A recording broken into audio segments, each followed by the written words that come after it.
Wane ne Abdulrashid Bawa, dakataccen shugaban hukumar EFCC? An haifi Bawa ne a shekarar 1980, kuma shi ɗan asalin jihar Kebbi ne da ke arewa maso yammacin Najeriya.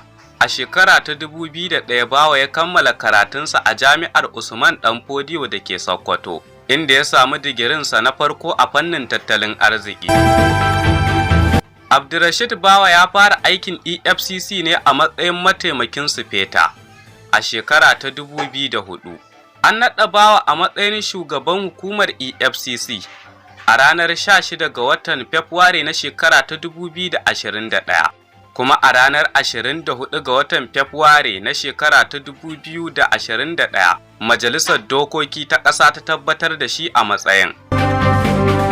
Ya karɓi ragamar hukumar ne daga hannun Ibrahim Magu, tsohon shugaban riƙo na hukumar wanda shi ma aka dakatar da shi bisa zargin rashawa.